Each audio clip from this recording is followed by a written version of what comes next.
The TLB extension identifies an OLE type library file containing COM component interface definitions used by Windows applications and development environments. I'm Evan Brooks, Certified Support Engineer, and I'll help you view, register, or troubleshoot these type library files. I highly recommend this quick preparation step. Keep a universal file viewing program installed.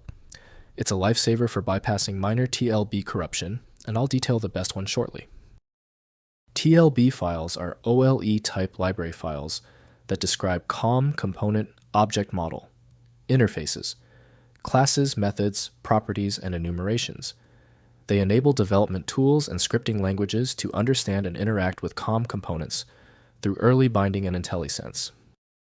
TLB files use a binary format defined by the Microsoft COM specification, storing type information including interface definitions, dispatch tables, method signatures, parameter types, class identifiers, and library attributes for COM automation and interprocess communication.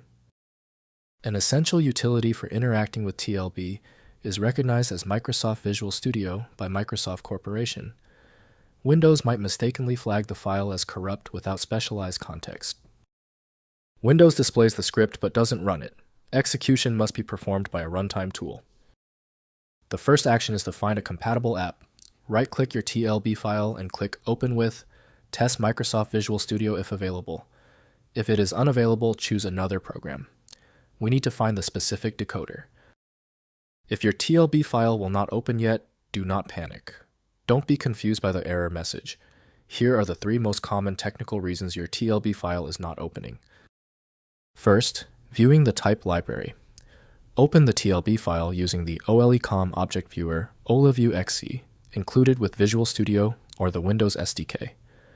This tool displays all interfaces, classes, methods, and properties defined in the type library in a browsable tree structure.